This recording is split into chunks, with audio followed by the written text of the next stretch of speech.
Luis Castillo was far and away the best starting pitcher available at the 2022 trade deadline, and the Seattle Mariners had to pay a hefty price to the Cincinnati Reds in order to acquire his services at the time. Now, as the Mariners fight for a playoff spot and the Reds do the same, it's interesting to look back in retrospect and see exactly where both teams lie on this trade to see if this is actually a benefit to their playoff push. For Seattle, I think it's very easy to say that Luis Castillo might be one of the most underrated starting pitchers in all of Major League Baseball. His ERA sits at a 3.08. His walks and hits per innings pitched, or WHIP, is 1.04, which is incredibly low, and he has 191 strikeouts over just 175 and a thirds inning pitched by the time of this recording. Right now, Castillo might be someone who could easily slot in as the number one starter in the postseason, and if I was going up against him in October, I would not want to see what that final score is going to be because I'd be afraid my team was going to lose. Now that the Mariners were able to sign him for a long-term contract extension, he has control through his age 34 season and a vested option for his age 35 season in 2028. Granted, for a lot of money, after this year, he'll be making a little under $23 million a year. So there is a lot of salary allocated to Luis Castillo, but if you look at what he's done, it's well-deserved. The Mariners now in this prime position to go ahead and make a playoff push and potentially even win the AL West if the craziness that's been going on these past couple weeks with the Astros and the Rangers tend to roll in the Mariners' favor. They could very easily be a number 2 seed in the American League and end up getting a bye and not having to worry about playing in the wild card. In this video, we're going to go ahead and look at what the Cincinnati Reds got back from the Seattle Mariners for Luis Castillo and examine how that prospect package is now helping the Cincinnati Reds potentially make a playoff push as they go and try and compete for a wild card in a very competitive NL where the wildcard teams are all really bundled together fighting for one or maybe 2 slots. So it looks like Philadelphia has that top slot locked up at this point. Of course, before we get started, please go ahead and hit that baseball in that bottom right corner. That will take you to subscribe to the channel and drop a like on the video as well. It really means a lot and can help a channel grow. And if you want more baseball content like this, I'll be providing it and other creators will end up on your feed as well. And you can watch some of their amazing stuff as well. So thank you again for your time. And without further ado, let's go ahead and talk about what the Seattle Mariners ended up giving up to the Cincinnati Reds for the services of Luis Castillo. As I mentioned earlier, Luis Castillo was not going to come cheap, and the Mariners had to part with their top prospect, Noelvi Marte, a shortstop who signed for a little over $1.5 million in the 2018 international signing period. Marte has already made the major leagues, and I'll touch on that a little bit right now, as he recently broke his nose playing catch with Elly De La Cruz, who has forced him from shortstop to third base, but he's been playing fine there, and that's not a worry long term. It was expected that he might end up at third base in long term anyways, but this is just a procedural thing because the Reds have a crowded infield. And he's been doing really well so far at the major league level. It's important to note that Marte is only 21 years old, so the fact that he's hitting 254 and has an OPS around 700 isn't necessarily a bad thing given his age, and given a year or two of development, it's just proof that he's going to develop into a great player, because when you look at what he does in terms of his swing patterns, in terms of his pick recognition, it's really well, and they are above what you would typically see from a 21-year-old, especially in the major leagues. So Marte is definitely on a trajectory up. Right now, he's MLB Pipeline's number 23 overall prospect in all of baseball and the Reds' number 1 prospect. That'll change once he graduates, most likely at the beginning of the 2024 season. But Marte is definitely a cornerstone for a Reds team that should contend for the NL Central and the NL crown for a long time to come and might even win a World Series one of these years. They have a really impressive young core, especially on the infield, and Marte is going to be a significant part of that going forward. His offensive profile is more similar to a traditional third baseman than a traditional shortstop, and that might be part of the reason why the move has happened, especially given just, again, the glutton of infield talent that the Reds have. He has above average power, and this is something I would consider a plus, so that would be a standard deviation above average, a 60 grade on the 20 to 80 scale, and that's not something you see out of a shortstop. Granted, that's become more common nowadays that a shortstop will hit for 25, 30 home runs at the highest level, but traditionally, it's not really what you expect out of a shortstop. His hit tool is not lagging behind as you see often with slugging guys. He has an average hit tool, and he'll probably hit 270, 280 in the major leagues if I had to guess. He also runs pretty fast, which is another thing you don't normally see with power hitters. He will go ahead and steal a couple bags, and he'll be a plus runner on the diamond. That's not something you have to worry about, and his arm strength is also above average. So he will be able to man the hot corner well. He's going to throw people out. He's not going to be a Matt Chapman, a Nolan Arenado, but he'll be able to gun people out and be an effective defender on the infield and wherever he ends up slotting into a crowded Cincinnati Reds organization. The power is definitely expected to increase as he goes and develops more and just ages and becomes more at par with the level he's at. He's always been really young for the level he's played at, and that has kind of hindered his numbers a little bit. Granted, he's put up great numbers his entire career. This year in 2023 across all levels, his OPS is 812, which is really impressive, and that's the lowest it's been, and he's playing at the highest levels at age 21. Nothing to scoff at. He's only hit 11 home runs across those levels, and last year he had 19. 2021 he had 17. So he hasn't put up these amazing numbers, but again, he is very young for the class that he's working at, and that's not something you should sit here and be worried about. Marte is going to be a good hitter who will hit for power at the major league level, and I really have no doubt about his ability to be an everyday player and be impactful for a Cincinnati Reds team that could potentially win a World Series in the long run. Getting Noelvi Marte already constituted a haul in my book, but the Reds certainly didn't stop there. They also picked up another shortstop, Edwin Arroyo, who MLB Pipeline had ranked as the third best prospect in the Mariners organization at the time of the trade. He was their second-round draft pick in 2021, another shortstop, but this time he's a switch hitter, and he was really young out of high school. Although Arroyo has a different build than Marte, they've been promoted in a similar fashion. Arroyo's only 20 years old, and he turned 20 less than a month ago, so he still is very young for his class. He's currently at the high affiliate of the Cincinnati Reds, the Dayton Dragons, and he's performed decently well this year, nothing off the page.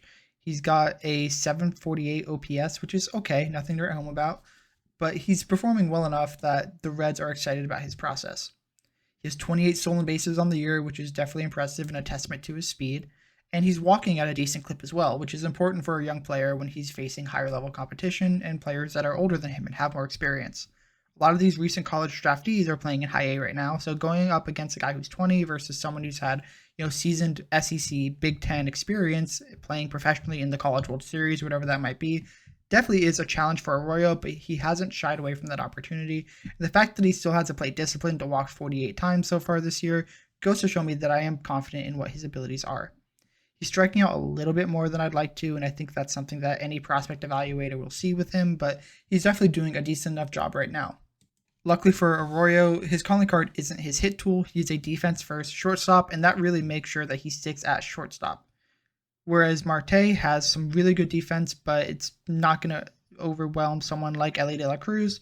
Edwin Arroyo has the potential to stick at shortstop and could potentially push De La Cruz off it if they need a rest day or something like that comes along. His range is incredible, and it's not necessarily a waste to play that at second base or third base, but because you have a defensive-minded guy like Arroyo here, you're going to want to put him in the field and maximize his potential, which is why he probably stays at shortstop in the long term. He's adding a lot of strength because he is kind of thin. Right now, he's 6 foot, 175 pounds, so there is a lot of bulking that needs to get done, but he's really added to that recently, and that's something the Reds have really focused on, to go ahead and get a little bit more power and get a little bit more hit into his game so he can be a little bit more well-rounded. The Reds have definitely gone a trial-by-fire approach, as I already mentioned, similarly to what they did with Noelvi Marte, and just promoting him and having him face higher-level competition. He hasn't exceeded expectations like Marte has, but he's still a solid player. Right now, MLB Pipeline has him as the 57th overall prospect in all of Major League Baseball, and if he can put some stuff together on the offensive side next year, I have no doubt that he'll rise up this list very rapidly. There's a lot of competition for the shortstop position on MLB Pipeline. There's a lot of really good shortstops coming up, and I think Edwin Arroyo has the potential, if he can get this hit tool down, to be a top 10, top 15 kind of guy. That's just how good his defense is, and to have a guy who can play reliable shortstop for you for 10, 15 years, that it's invaluable for an organization. So Edwin Arroyo is someone I would definitely keep my eye on, especially if you're in one of those dynasty leagues. Edwin Arroyo is someone in a couple of years could be a very impactful piece for the Reds roster and your fantasy roster if that's what you're into as well. If you thought getting the first and third ranked prospect out of the Mariners organization was already a big pull for the Reds, just wait till you hear that they got the 5th ranked prospect according to MLB Pipeline in Levi Stoudt, a right-handed pitcher out of Lehigh University, who was drafted in the 3rd round of the 2019 MLB draft. He ended up getting Tommy John surgery shortly after being drafted and didn't throw a pitch professionally until May 2021 and quickly rose up to AA. Granted, that's probably due to his age and the fact that he was a little bit advanced, but that's just part of how the cookie crumbles sometimes when you have a guy who has a 40-man clock that's pretty short.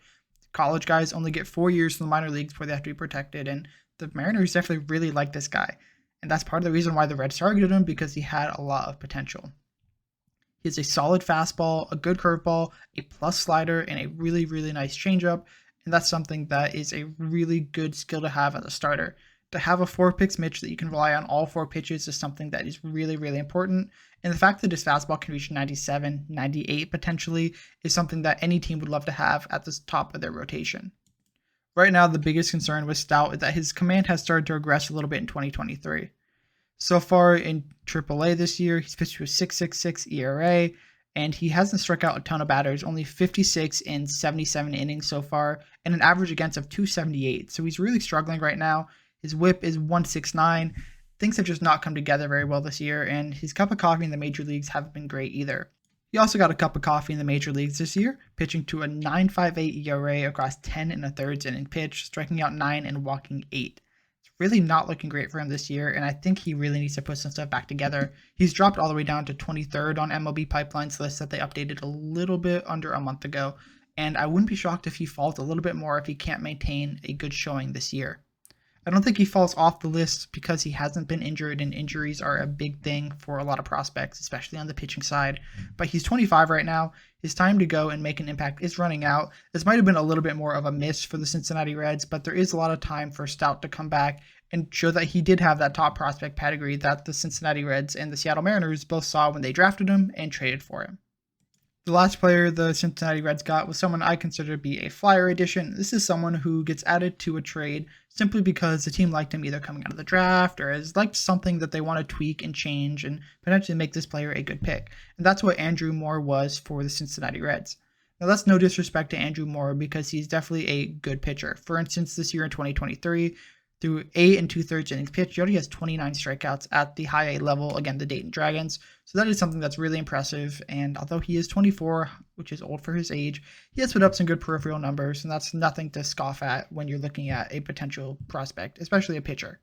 Pitching depth is really important in the organization, and I wouldn't be shocked to see him be pushed up to AA starting next year. Given the fact that he hasn't pitched above high A yet, it gives me a little bit of hesitation to be excited about him. He is old, again, 24, which that is young, but in terms of high A, that is a little old for the league. And his control really isn't there, walking 10 batters across 14 2/3 innings pitched. There's a little bit to be worried about, and that's something that I think any realistic fan who looks at prospect rankings and looks at what the potential of a player can be, that's just not something to be super excited about. Now, that's, again, no disrespect to Andrew Moore. I think he is a good pitcher, better than I will ever be, but I just don't know if he's going to end up making the major leagues and making a big impact. He was someone I think the Reds wanted to kind of tweak some things and see exactly what would work out with his stuff. And so far, it just hasn't materialized, and that's okay. There's a little bit of time left. He doesn't need to be added to the 40-man roster because he's not really at risk of being taken in the Rule 5 draft at any point. So right now, the Reds have the time to go ahead and let him develop, let him mature, and materialize into a decent pitcher. Right now, his ERA at high A is at 4.34, so it's a little bit concerning. But as time goes on, he should end up developing a little bit more, and if they really do put him into a couple save opportunities, so far he's had 2 in high A across 10 appearances. Who knows, maybe they see him as someone who can have a dominating pitch that can go ahead and take out a couple guys and be an impact arm. We'll have to wait to see exactly what that turns into, but if the Reds believe in this, the Reds certainly aren't last on my list of teams that can develop pitching, so I think there's a chance he can turn his career around and be a serviceable reliever, but I wouldn't really expect anything more than that, and if you had me bet $100 on whether this guy's going to make the major leagues, it would probably be a no. That being said, I'm definitely rooting for him. I never root against a player unless there's explicit reasons like not to root for them. And Andrew Moore has done nothing to make me not root for him. So I do wish him the best. I just don't think this is going to be a major league pitcher based on what he's put up so far at high A. And given that he's not really dominating, which at age 24, you should be starting to do at high A. So that's just my opinion. I really hope I can be proven wrong, but that is how I think about Andrew Moore. And you're not going to find him on any prospect lists. Unfortunately, that's just how the cookie crumbles for him. And if he can turn it around, I'd be very happy, but I just don't see it happening. So many times you look back at a deal and say, oh, this team won or that team won. And that's kind of what I do with my videos a little bit, is looking at some prospects that ended up getting traded for nothing and ended up being really good, or players who ended up getting traded for the moon, but the moon ended up being just a block of cheese. So this is a deal I think that we're going to look back in time and say this is a win-win for both teams. Of course, the Reds do have a glutton of infield prospects, and getting both Marte and Arroyo does kind of crowd that a little bit more, but you can't really have enough depth, and I don't think Luis Castillo is going to stay in Cincinnati long term, so going ahead and trading him away and getting the haul that they got, I think, was a win for them. For the Mariners, they were entering a competitive window, they wanted to make a postseason push, and Luis Castillo is that ace who is really, really, really good. Again, I think he's really underrated and someone I really like going into the 2024 season as a potential sneaky Cy Young candidate. I'm not going to say that, but I wouldn't be shocked if he ends up in that top 10 range.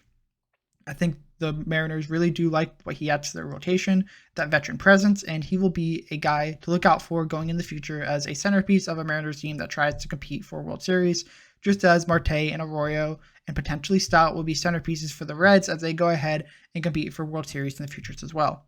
I'd love nothing more than in the future to be a Mariners-Reds World Series, even though they're not really my teams. My team probably isn't competing for one for a little bit, so if a Reds and Mariners ones come together and Castillo and Arroyo and Marte compete against each other, that would be awesome. Well, thank you guys again for watching this video. I really appreciate it. Hit that baseball in that middle to subscribe, and there's going to be 2 videos on the side of this that are both made by me. Hopefully you're interested in one of them, and if you are, go ahead and watch it, and if not, go ahead and enjoy the rest of your day. Thank you so much, and I hope to see you next time.